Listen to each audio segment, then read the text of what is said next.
नमस्कार साथियों, मेरे YouTube चैनल पर शिक्षा विभाग से संबंधित नवीनतम अपडेट्स पाने के लिए सब्सक्राइब कीजिए, बेल आइकन को प्रेस कीजिए और ऑल नोटिफिकेशन को ऑन करके रखें, जिससे नवीनतम अपडेट्स आपके मोबाइल पर तुरंत मिल सके।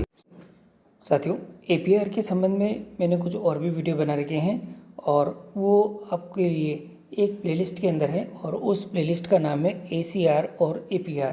और ये प्लेलिस्ट मैं आपके सुविधा के लिए मैं अपने डिस्क्रिप्शन बॉक्स में उपलब्ध करवा रहा हूँ, जहाँ आपको क्लिक करते ये सभी वीडियो एक साथ नज़र आ जाएंगे।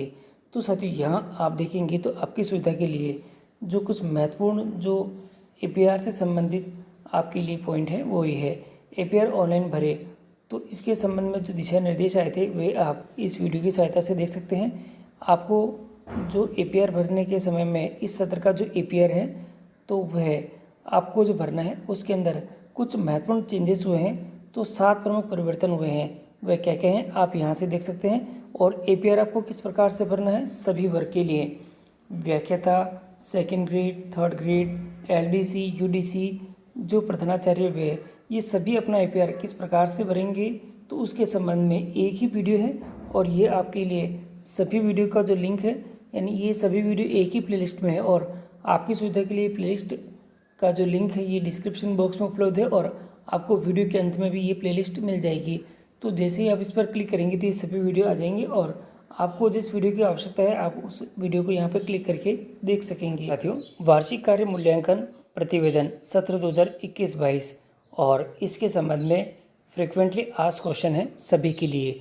और ऐसे बहुत सारे प्रश्न हैं जो कि आप लगातार पूछ रहे हैं और उनके इन सभी प्रश्नों के उत्तर आपको इस वीडियो के अंदर मिलेंगे। तो एक एक करके मैं सभी प्रश्नों को आपको बताता हूं और उनके जो उत्तर है वह भी। तो अब सबसे पहले पहला क्वेश्चन है और यहाँ दे रखा है, सत्र 2021-22 में किस किस संवर्ग को APR शाला दर्पण से ऑनलाइन किए जाने हैं।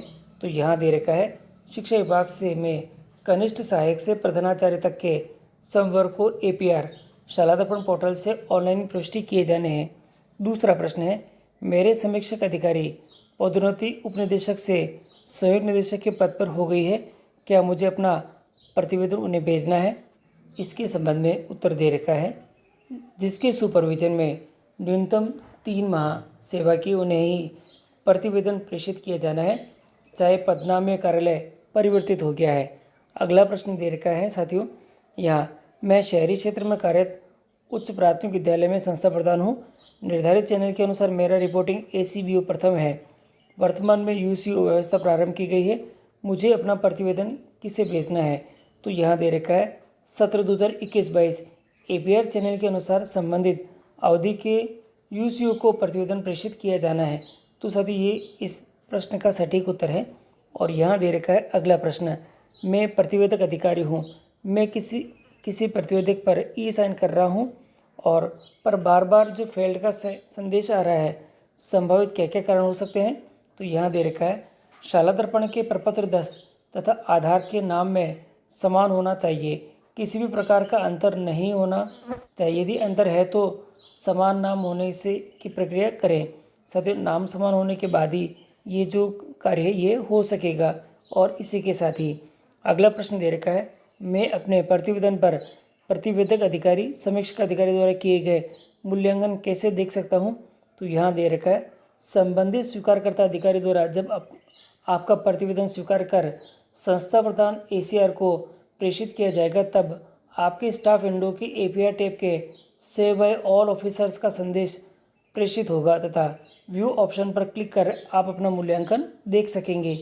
और इसी के साथ ही यहाँ दे रखा है साथियों, अगला प्रश्न दे रखा है, मैंने 2 सितंबर को अपनी APR फाइनल सबमिट कर दी थी तथा मेरे प्रतिवेदक अधिकारी द्वारा मेरा प्रतिवेदन 30 सितंबर से पूर्व समय से जो समीक्षक अधिकारी को प्रेषित कर दिया है।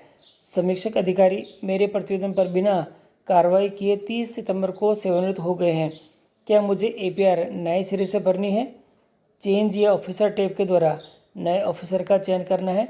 तो इसके संबंध में दे रखा है, नहीं, आपने एक बार APR भर दी है तो वही मानी जाएगी। और यहाँ दे रखा है, मेरे रिपोर्टिंग रिव्यूइंग अधिकारी सेवानिवृत्त हो चुके हैं, मैं अपने रिपोर्टिंग और रिव्यूइंग अधिकारी के रूप में किसका चयन करूँ। तो उत्तर दे रखा है, परिपत्र जो कि दिनांक 23/11/2020 के दिशा निर्देशों की पालना करते हुए आप सेवानिवृत्त ऑप्शन का चयन कर, साथियों ऑप्शन इस बार अवेलेबल है सेवानिवृत्त, आप उसका चयन करते हुए सेवानिवृत्त अधिकारी का नाम पद टेक्स्ट बॉक्स में लिखकर सेव करें। उक्त प्रविष्टि के सत्यापन हेतु सेवानिवृत्त होने वाले अधिकारी के स्थान पर सर्च ऑप्शन से वर्तमान में पदस्थापित अधिकारी का चयन कर सकते हैं।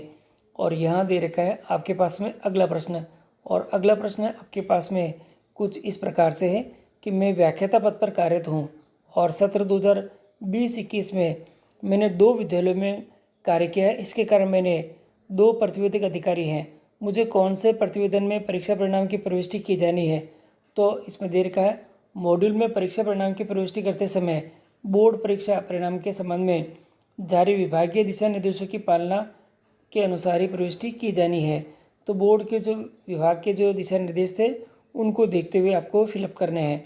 और यहाँ दे रखा है अगला प्रश्न, क्या प्रतिवेदन समीक्षक अवधि में धारित पद और वर्तमान पद में अंतर है? विकल्प प्रयोग रिपोर्टिंग रिव्यूइंग ऑफिसर को किस प्रकार किया जाना है? तो यहाँ दे रखा है इसका उपयोग निम्न 2 प्रकारों से समझ सकते हैं। वर्तमान, जैसे नंबर 1 दे रखा है वर्तमान पद में संयुक्त निदेशक पद पर कार्यरत अधिकारी द्वारा प्रतिवेदन के समय ही सीडीओ पद के अनुसार समीक्षा की है, तो प्रतिवेदन को प्रेषित करते समय सीडीओ पद का चयन करते समय प्रतिवेदन आपको अग्रेषित करें। और दूसरा दे रखा है व्याख्याता जिसके पास उच्च माध्यमिक का आहार वितरण अधिकारी का दायित्व है, संबंधित विद्यालय के पीओ क्षेत्र के कार्मिकों की एपीआई रिव्यूइंग को प्रेषित करते समय धारित पद में अन्य का विकल्प का चयन कर पद पीओ के रूप में सेव करते हुए प्रतिवेदन आपको प्रेषित करना होगा। और आपके पास में अब आता है अगला प्रश्न, साथियों मैं व्याख्याता पद पर कार्यरत हूँ। मेरे पास सत्र 2020-21 एपीआर अवधि में स्वयं के विद्यालय का आहार वितरण अधिकार 03 पावर है। मेरे रिपोर्टिंग अधिकारी कौन होंगे? तो यहाँ दे रखा आप अपना रिपोर्टिंग अधिकारी के रूप में न्यूनतम 03 माह के साथियों सुपरविजन में सेवा शर्त की पालना करते हुए मुख्य ब्लॉक शिक्षा अधिकारी को उनके अधीन की गई अवधि के अनुसार चयन कर सकते हैं। अगला प्रश्न दे रखा है मेरे विद्यालय में प्रधानाचार्य का पद रिक्त है।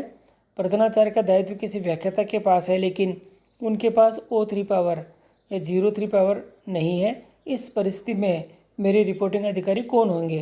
तो यहाँ दे रखा है विद्यालय के अन्य कार्मिकों के साथ साथ आपके भी रिपोर्टिंग अधिकारी वही होंगे जिनके पास आपके विद्यालय का आहार वितरण अधिकार है, यानी 03 पावर है।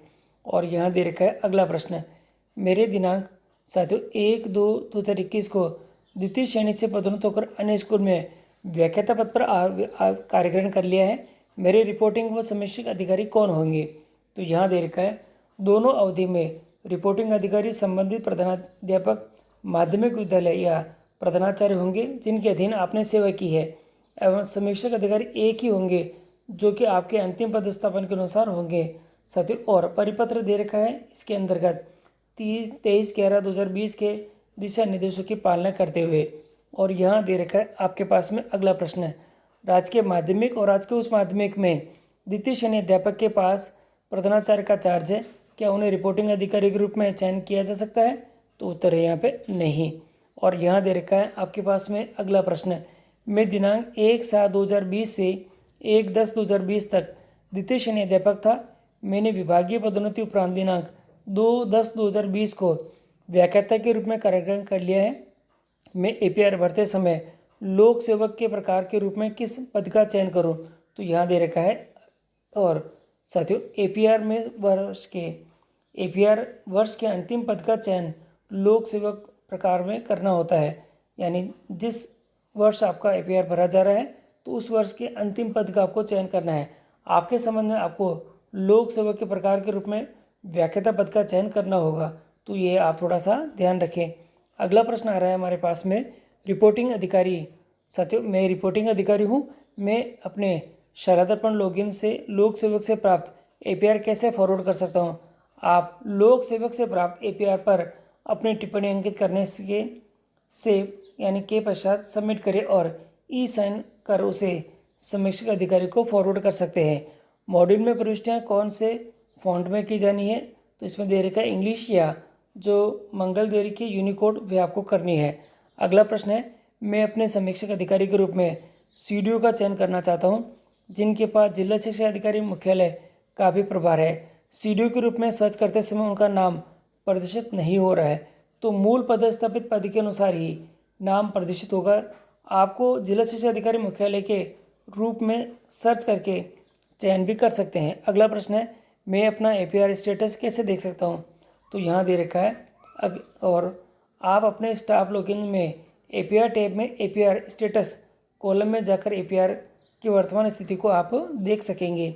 और आपके पास में अगला प्रश्न है, मैं रिपोर्टिंग अधिकारी हूँ, लोक सेवक द्वारा प्रेषित एपीआर में अपने लॉगिन पर किस टैब में देख सकता हूँ? तो यहाँ दे रखा है, आप अपने स्टाफ लॉगिन में एपीआर टैब में रिक्वेस्ट फॉर एपीआर असेसमेंट में जाकर ये देख सकते हैं। और इसी के साथ ही प्रश्न नंबर है अगला, मैं संस्था प्रधान के रूप में शाला दर्पण के समग्र रिजल्ट का विवरण किस प्रकार से भर सकता हूं? तो यहाँ दे रखा है, आप रिजल्ट वाले कॉलम में कक्षा 5, 8 और 10 का परिणाम ऑल का चयन कर और एवं कक्षा 12 का रिजल्ट संबंधित स्ट्रीम का चयन कर सकते हैं। अगला प्रश्न है, मेरे रिपोर्टिंग और रिव्यूइंग अधिकारी सर्च करने पर प्रदर्शित नहीं हो रहे हैं, क्या करें? तो संबंधित अधिकारी का शाला दर्पण स्टाफ विंडो में रजिस्ट्रेशन एवं शाला दर्पण पोर्टल पर आधार वेरिफिकेशन होना आवश्यक है। इसके अभाव में उनका नाम प्रदर्शित नहीं होगा। तो ये दोनों कार्य आप करवाएं, उसके बाद ये नाम शो होने लग जाएंगे। मैंने प्रथम बार राजकीय सेवा में दिनांक 3/9/2021 को शिक्षा विभाग में कार्यकारिणी किया है। मैं एपीआर प्रपत्र में 1 जुलाई 2021 से 2/9/2021 तक की अवधि का उल्लेख किस प्रकार से कर सकता हूँ? तो यहाँ दे रखा है, आप एपीआर में 1 जुलाई 2020 से 2/9/2020 तक की अवधि का उल्लेख उक्त अवधि में लोक सेवक राजकीय सेवा में नहीं था। साथियों यहाँ देखिएगा, लोक सेवक राजकीय सेवा में नहीं था ऑप्शन का चयन करें और उस प्रविष्टि के से संबंधित सीबीओ लॉगिन से वेरीफाई भी की जानी होगी। तो ये थोड़ा ध्यान रखें कि आपको इस बार इस चीज़ का ध्यान रखना होगा कि जो कार्मिक इस प्रकार के हैं तो उनको एपीआर किस प्रकार से भरना होगा। और अगला प्रश्न दे रखा है, मैं एक प्रोबेशन कार्मिक हूँ, क्या मुझे भी एपीआर ऑनलाइन करनी है? तो यहाँ दे रखा है, सहायक कर्मचारी के अतिरिक्त प्रत्येक संवर्ग के कार्मिक अधिकारी को अपनी एपीआर ऑनलाइन करनी है और इस संबंध में आपको बता दिया गया है। तो साथियों ये सभी महत्वपूर्ण प्रश्न हैं जो कि आप पूछते हैं और इनके ये उत्तर दे रखे हैं। तो इनसे संबंधित यदि आपके कोई प्रश्न है तो आप यहाँ से इसको चेक कर लें और चेक करने के बाद इसका उत्तर आपको प्राप्त हो चुका है और उसके अनुसार ही आपको आपका एपीआर फिल करना है। फिर भी कोई समस्या आ रही तो आप कमेंट करें, कमेंट का जवाब आपको शीघ्र मिलेगा।